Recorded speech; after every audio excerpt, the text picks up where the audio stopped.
Hey, what's up? This is Anupam from www.logicvoltage.com. This is the first tutorial on the video tutorial series on UART in STM32F4Discovery board. You can check out the website www.logicvoltage.com. You will find many other STM32F4Discovery tutorials at the website also. You can even check out the video store at the website. You will find very good video tutorial series there with a very less price. You can even get in touch with me also in case of any query. Just go to contact us page and fill up the form and I will reply. You can check out the forum also. For any tutorial related queries, you can post comment there and I will reply back there so that other people can also see the comments and what discussion is going on. Please make some donations so that we can continue to create the free tutorials. You are welcome to choose any amount as you like for donation. We will be highly appreciated. You can also support us by subscribing my YouTube channel. Thanks. In this tutorial series, we will learn about serial communication protocol called UART, and then we will create a project and see how this UART communication works. And then when we have fully understood the UART concepts, we will create a very cool product. We will control the STM32F4Discovery board using an Android smartphone by using the smartphone Bluetooth. So first is, what is UART? UART stands for Universal Asynchronous Receiver Transmitter. Is one of the most used serial protocols. Now question is, why we need this protocol? Well, actually sometimes we need to transfer some data from one microcontroller to other microcontroller or something. Like for example, you have some kind of sensor, like maybe temperature sensor, which sense the temperature around it. Now that sensor will calculate the temperature, but how that sensor will send that calculated temperature value to the microcontroller? So in that type of situation, we need some kind of transmission lines where the sensor can send the temperature value to microcontroller. Hence we need some kind of protocols for transmission and receiving so that the value can be transmitted by the sensor and can be easily received by the microcontroller. There could be situations like where you are even sending data from one microcontroller to another microcontroller. So on those type of situations we need protocols like UART. Now let me show you how the UART protocol works. Now let me show you a general idea about how this data transmission occurs in UART protocol. Let's say we have two microcontrollers here.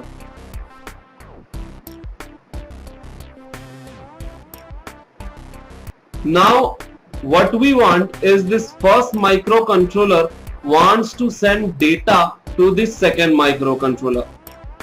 So what happens in UART communication is, we have two pins in each microcontroller.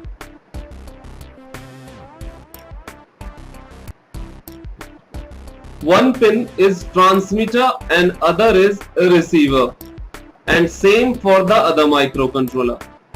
These pins are assigned by the microcontroller when they are manufactured. You cannot just use any pin for transmitter and receiver. To know which pin you can use for transmitter and receiver, you need to see the data sheet of the microcontroller. Now what happens, we want to send some data.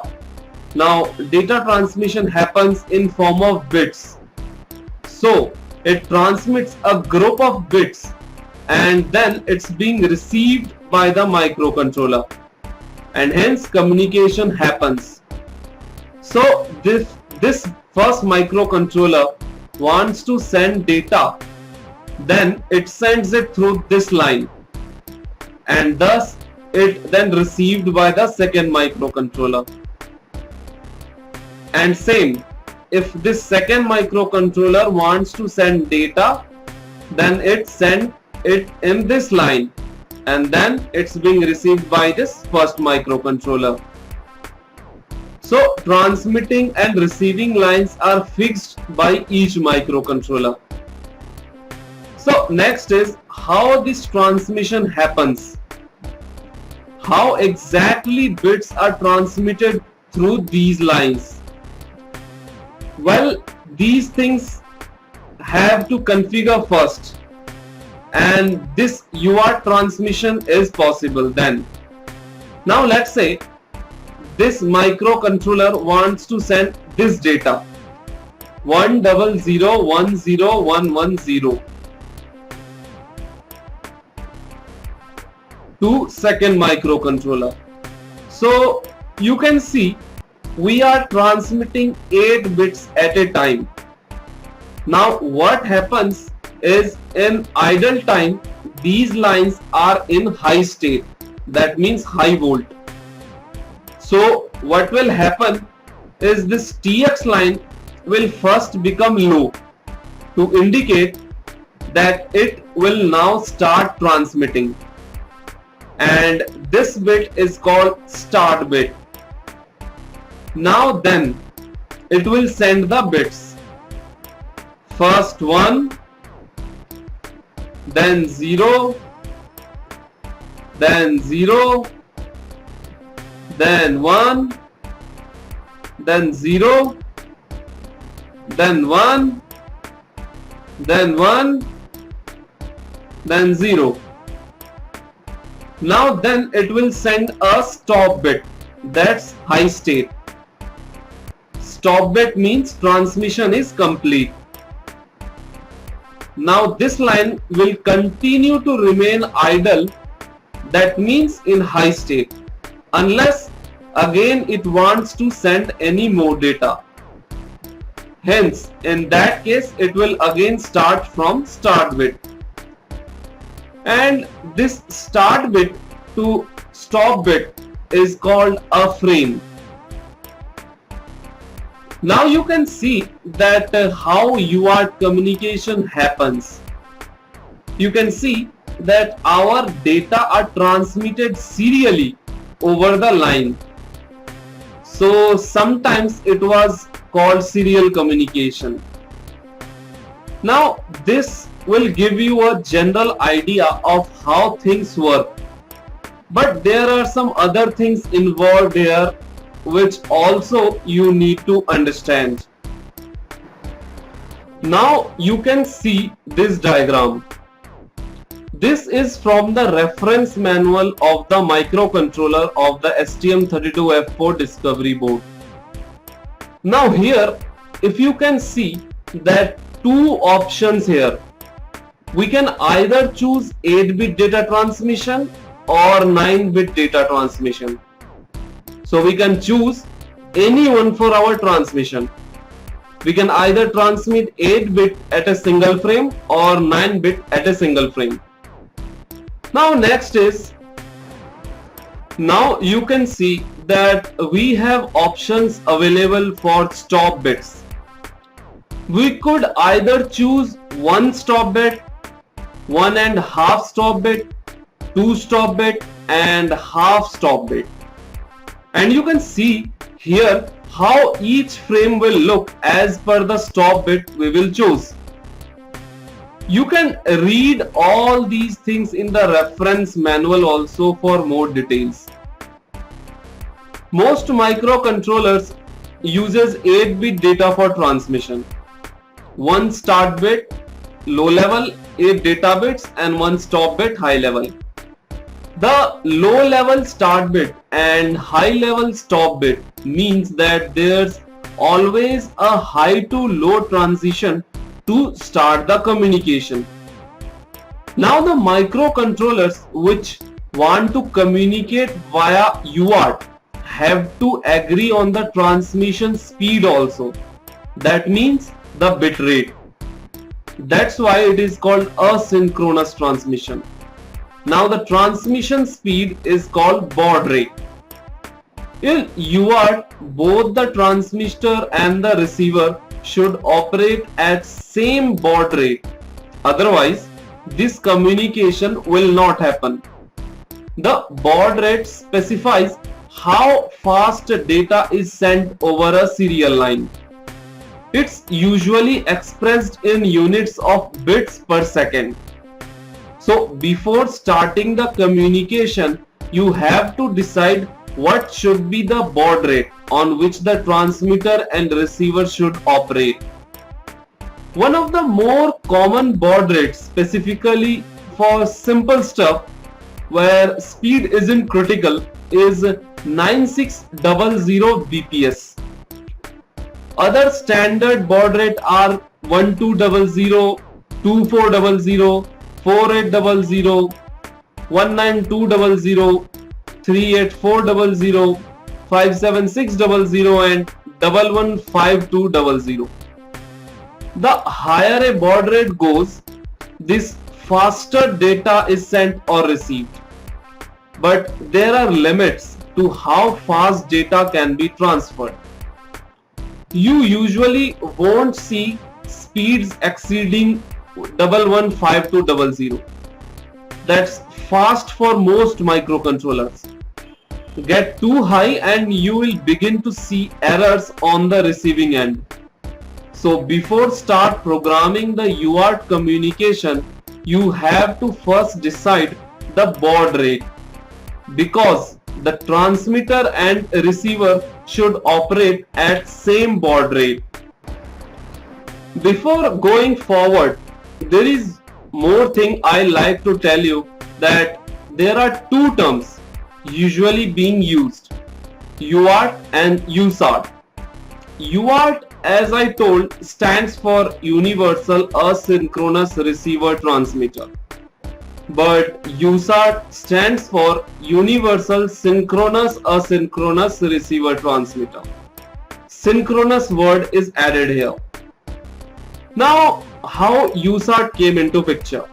Actually, the timing dependency is one of the big drawbacks of UART, and the solution is USART. This can do UART but also a synchronous protocol. In synchronous, there's not only data but also a clock transmitted. With each bit, a clock pulse tells the receiver it should latch that bit. Although in this tutorial series we will learn everything about UART, but almost every concept you learn here will also work for USART communication. Only extra thing in USART is, as I said, an extra connection line between transmitter and receiver, in which clock pulses are transmitted for synchronization. This additional line of clock pulses can make your communication to go at a more higher speed as compared to without clock. Okay, so now we have got a basic knowledge about UART and how it works. Let's do this communication in our STM32F4Discovery board. Okay, now you must be wondering that in order to do communication we need two devices, or I can say two microcontrollers. So here we have only one microcontroller in STM32F4Discovery board. So we need one more board for communication. So here I have another board, that's STM32VL Discovery board. Here VL stands for value line. In this board we have STM32F100RB microcontroller. It's ARM Cortex M3 CPU.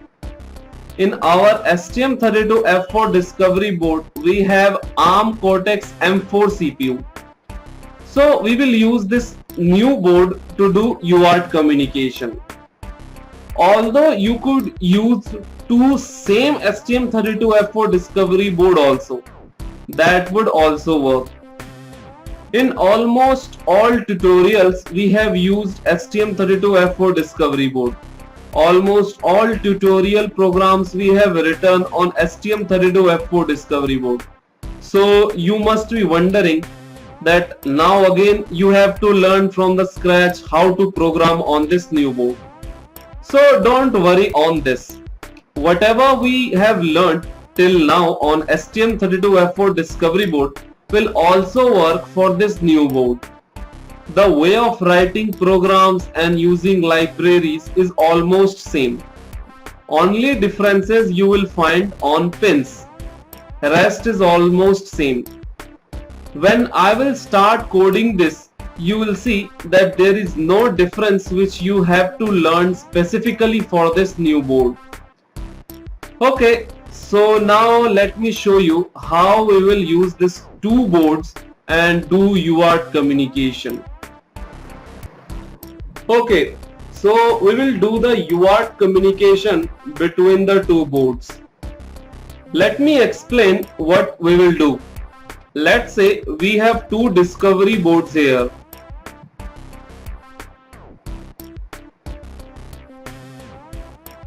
Then we have three switches here.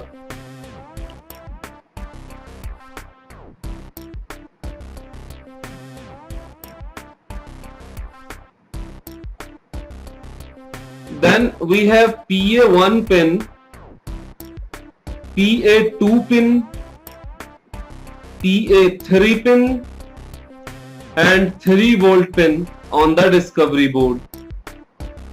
Then we will connect one end of the first switch to PA1 pin on the discovery board. Then we will connect one end of second switch to PA2 pin on the discovery board. Then we will connect one end of third switch to PA3 pin on the discovery board. Now then we will connect all the other sides of the switch together and then connect them to 3 volt pin on the discovery board. Okay, then here let's say we have 4 LEDs.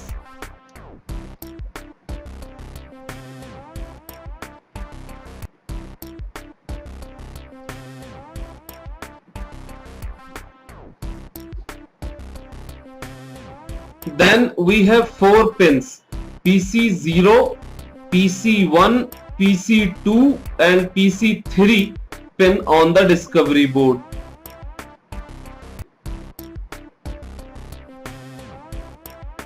Then let's connect first LED to PC.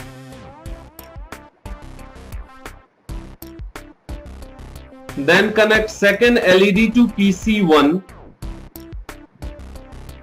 Then third LED to PC2.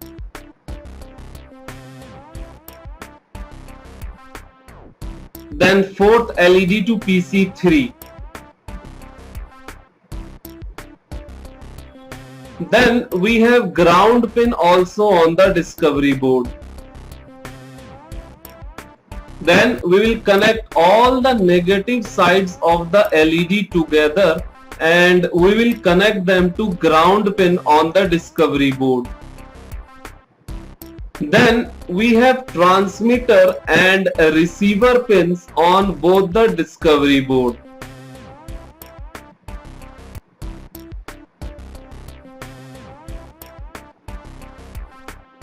So we will connect transmitter pin from here to receiver pin here. Okay, so this is the circuit that we will build and we will work and do UART communication. Now you must know that we have to write separate program for each discovery board and also build them separately. Now in the first board, that's STM32F4 Discovery board, we will write a program in such a way that when we press a switch, it will transmit something using UART protocol on this line to the second board. Now if we press first switch, then it will send A character. If we press second switch, it will send B character. If we press third switch, it will send C character.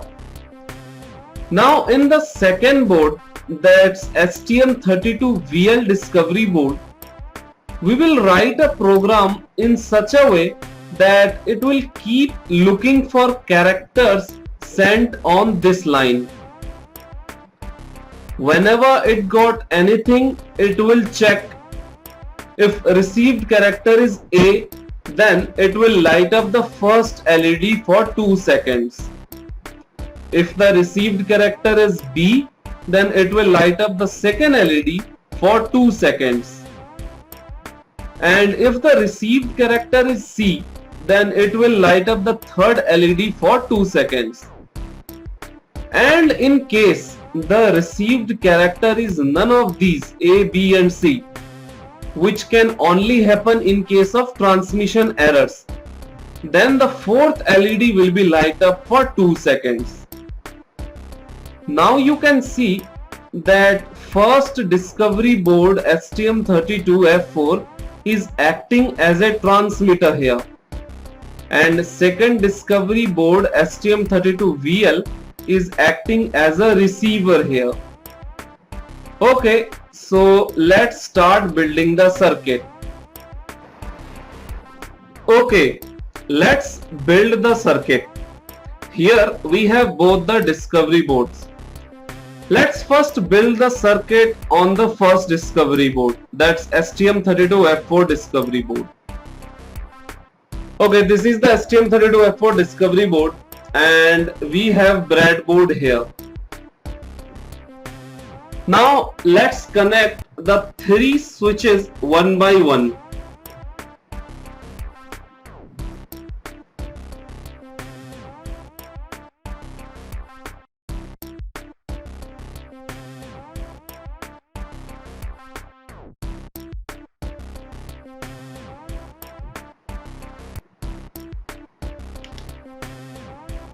Then we will connect one end of the first switch to PA1 pin on the discovery board.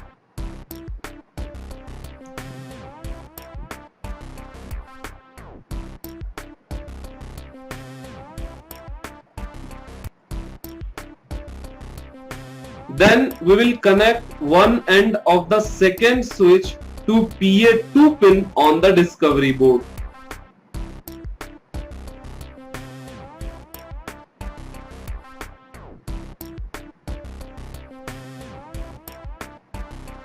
Then we will connect one end of the third switch to PA3 pin on the discovery board.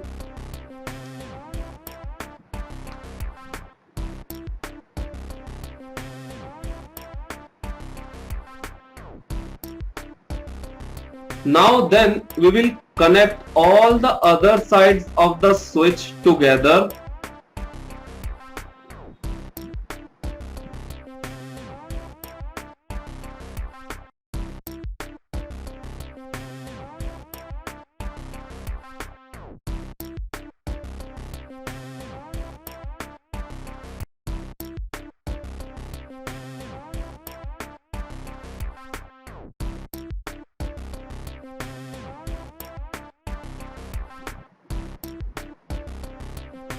And connect them to 3-volt pin on the discovery board.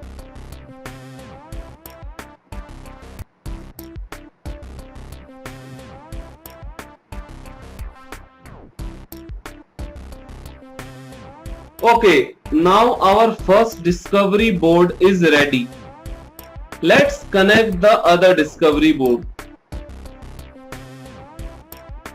Okay, here we have the second discovery board and we have breadboard. Let's first connect the 4 LEDs one by one.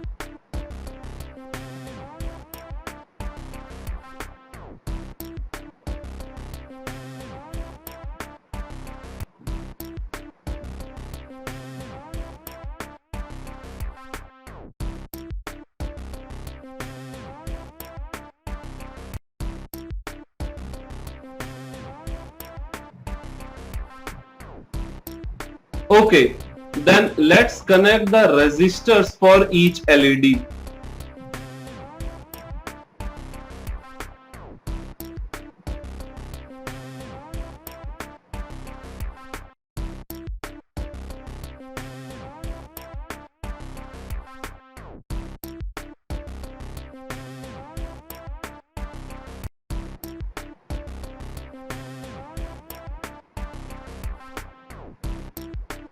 Then let's connect first LED to PC0.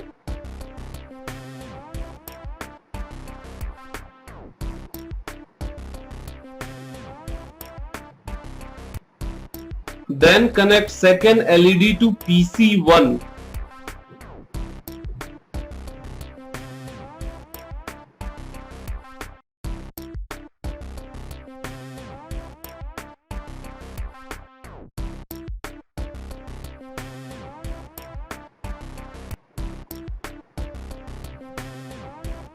Then third LED to PC2.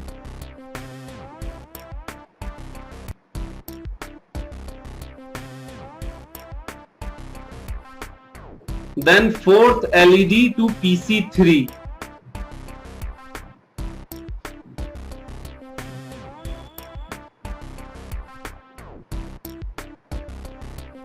Then we will connect all the negative sides of LEDs to ground pin on the discovery board.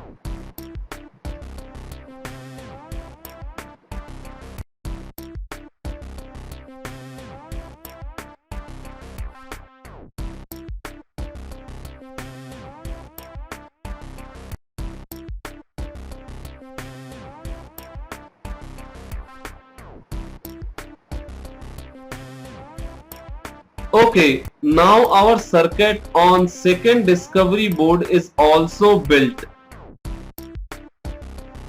Now we have one thing left. We still haven't connected the transmitter and receiver line on which the actual transmission will happen. We will connect one wire from transmitter pin from first discovery board to receiver pin on the second discovery board. So before that, we need to identify which pin we can use for transmitter and receiver, because we cannot use just any pin for transmission and receiving. We will need to do few things to find out that pins. We will do that in next tutorial.